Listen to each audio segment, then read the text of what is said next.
Em visita ao Brasil, Albert Einstein disse que brasileiros eram fofinhos e comparou o povo a macacos. Reportagem de Margarita Rodrigues, da BBC News Mundo, publicada pela BBC News Brasil em 16 de outubro de 2024. Lida por Silvia Salek. Albert Einstein expressou alguns de seus pensamentos mais íntimos em diários de viagem. Em suas páginas, o homem que revolucionou a física não tinha filtros. Ele não pretendia que as anotações fossem publicadas, mas foram, e isso nos permite conhecer suas impressões sobre países que visitou. Algo que é realmente interessante é que seus diários revelam uma clara discrepância entre suas declarações públicas, que eram progressistas e humanitárias, convidando à tolerância, e algumas passagens das suas anotações privadas, nas quais expressava preconceitos e estereótipos em relação às pessoas que conheceu. Esse alerta nos foi feito em 2018 pelo historiador Zeev Rosenkranz, com quem conversamos por conta do lançamento de Os Diários de Viagem de Albert Einstein, Extremo Oriente, Palestina e Espanha, 1922-1923, livro do qual ele foi editor. Na entrevista, ele nos contou que a visão do cientista sobre os japoneses era positiva, contrastando com o que ele pensava sobre os chineses, que descreveu como uma gente trabalhadora, asquerosa e obtusa. Zeev Rosenkranz é editor do The Collected Papers of Albert Einstein, um projeto do Instituto de Tecnologia da Califórnia que coletou, traduziu e publicou milhares de documentos do ganhador do Prêmio Nobel e que conta com a colaboração da Universidade de Princeton, nos Estados Unidos, e da Universidade Hebraica de Jerusalém, em Israel. Agora voltamos a conversar com um especialista por conta do livro Os Diários de Viagem de Albert Einstein, América do Sul, 1925, publicado pela Princeton University Press em 2023, para descobrir o que o físico escreveu sobre sua visita a 3 países da região. No livro, Zeev Rosenkranz nos conta que, embora o físico tenha ficado encantado com a cordialidade genuína dos uruguaios, escreveu comentários muito duros sobre os argentinos e manifestou um afeto ambivalente pelos brasileiros. Em março de 1925, Einstein embarcou para uma região que nunca havia visitado, a América do Sul. Vários fatores podem ter influenciado sua decisão de embarcar no navio, desde pessoais, como se ausentar de Berlim, até científicos, como ampliar o conhecimento sobre a teoria da relatividade. O historiador lembra que muito do que se encontra nos diários foram as impressões imediatas que o cientista teve dos lugares e das pessoas que conheceu, e que grande parte do seu conteúdo foi escrito de forma extremamente concisa. E o que o físico pretendia era ter um registro para si mesmo e para compartilhar com Elsa, sua segunda esposa, e a filha mais nova dela, Margot. Elas não puderam acompanhá-lo e o aguardavam em Berlim. Einstein formou opiniões diferentes sobre os 3 países, mas o que parece ser uma constante é o impacto positivo que a geografia e a natureza da região tiveram sobre ele. Ele passou pouco mais de uma semana no Brasil e ficou maravilhado com a majestade da paisagem e da vegetação. O Corcovado e o Pão de Açúcar estavam entre os pontos turísticos do Rio de Janeiro que o cativaram. Ele também ficou encantado com o que chama de mistura racial, a diversidade étnica, explica Rosenkranz. Assim como aconteceu na Argentina e no Uruguai, houve figuras que o impressionaram muito, como o médico Antônio da Silva Melo e o psiquiatra Juliano Moreira. Mas foram exceções. Em uma parte do diário, o físico escreveu: "Aqui eu sou uma espécie de elefante branco para os demais, e eles são macacos para mim." A impressão de Einstein sobre o Brasil e sua população envolve suas próprias complexidades. Rosenkranz afirma no livro que essa percepção se aproxima muito de uma desumanização dos brasileiros. Esta tendência se reflete não só na sua visão dos moradores locais como macacos, mas na referência que faz a eles como fofinhos. Eu peço então ao pesquisador que contextualize. Einstein acreditava no que é chamado de determinismo geográfico. Ele achava que um clima mais quente ou mais úmido prejudicava as faculdades cognitivas da população. Ele já havia expressado essa ideia em um diário anterior quando fez uma escala no Ceilão, atual Sri Lanka, e indicou que os trópicos suavizavam a população. Ele não consegue imaginar que as pessoas tenham as mesmas habilidades cognitivas se tiverem que lidar com o calor e a umidade, o que, obviamente, demonstra sua atitude de superioridade, diz o historiador. Ao usar o termo fofinhos, o historiador sugere que, embora possa ser uma manifestação de afeto, também pode indicar um sentimento de superioridade. E macacos é um termo meio difícil em alemão porque também pode significar apenas tolos. Mas é claro que no contexto linguístico, estritamente falando, é uma desumanização, porque estamos comparando pessoas a macacos. E, claro, há um histórico de chamar pessoas de macacos que não é positivo, acrescenta. O pesquisador conta que nas entrevistas que concedeu quando seu livro foi lançado no Brasil, percebeu que seus interlocutores ficaram ofendidos. E acho que eles têm razão de ficar ofendidos com essas expressões de paternalismo, disse. Einstein chegou à América do Sul com sua própria perspectiva, que era centro-europeia, caracterizada pelo paternalismo e pela superioridade e até mesmo por uma boa dose de arrogância, escreveu o historiador. Em nossa entrevista, ele nos lembra que o físico fazia anotações em seus diários para auxiliar a memória e para sua esposa e enteada. Ele diz isso explicitamente em uma das cartas que escreve a elas. Vocês vão ler sobre isso no diário. Mas ele não achou que o material seria publicado.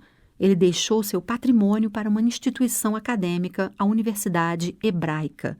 Não censuramos nenhum material.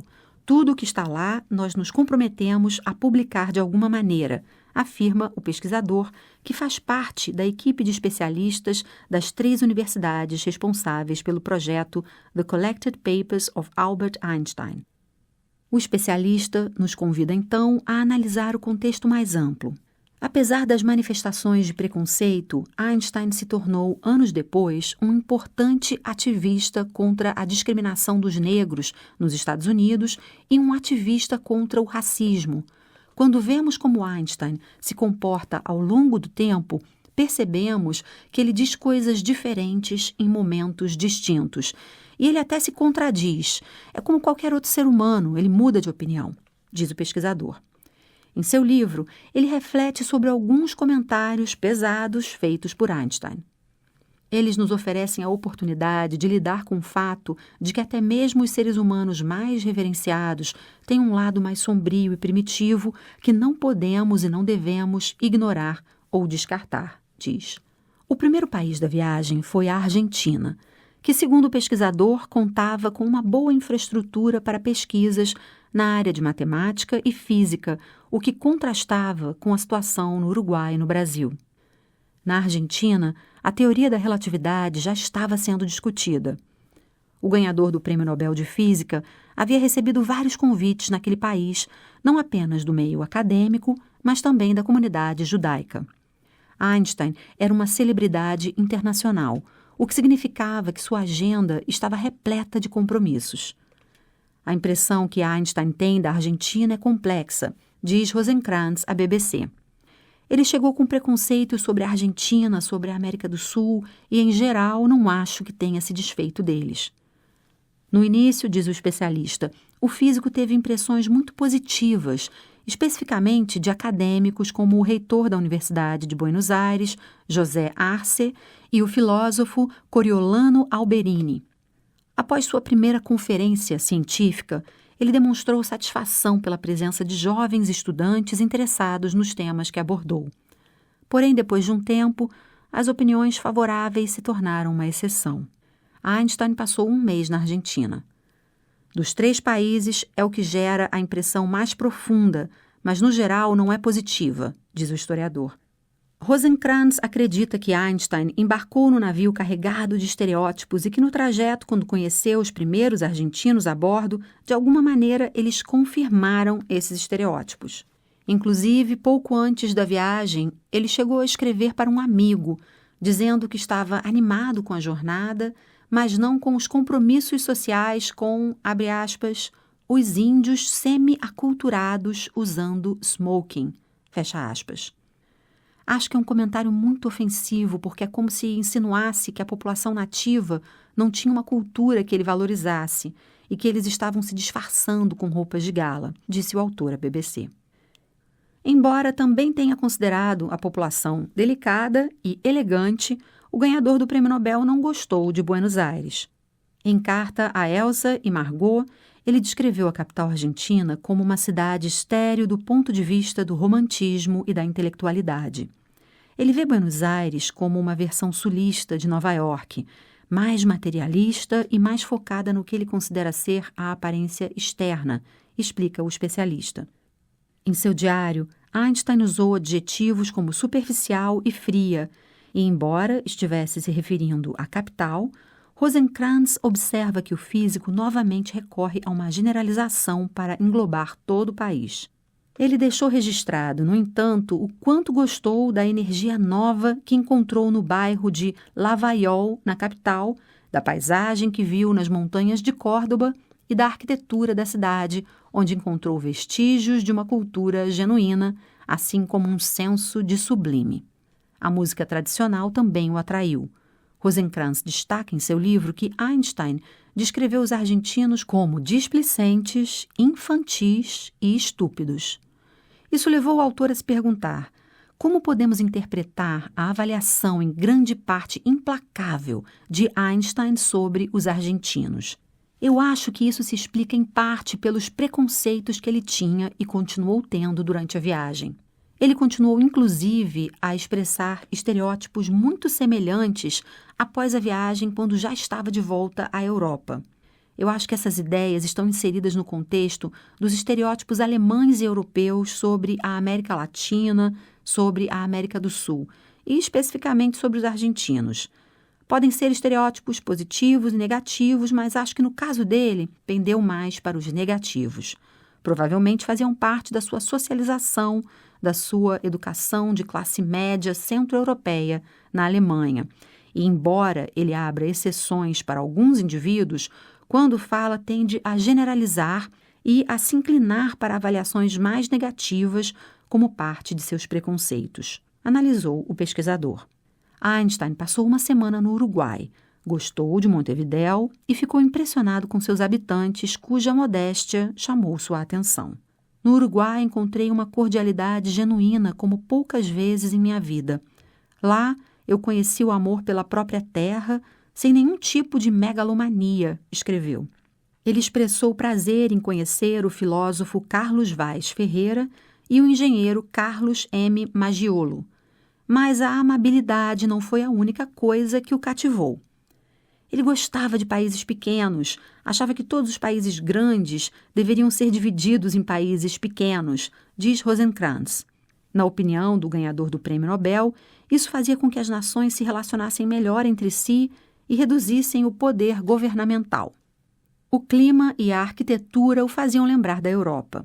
Ele também se sentiu atraído pelo fato de o Uruguai ser uma república e de haver uma separação rígida entre o Estado e o clero.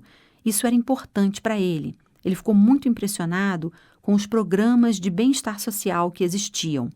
Para Einstein, o modelo das instituições sociais era digno de elogios.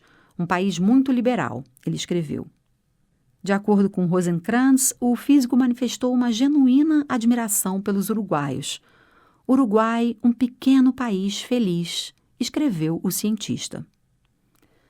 Você ouviu a reportagem Em Visita ao Brasil, Albert Einstein disse que brasileiros eram fofinhos e comparou o povo a macacos, publicada pela BBC News Brasil em 16 de outubro de 2024.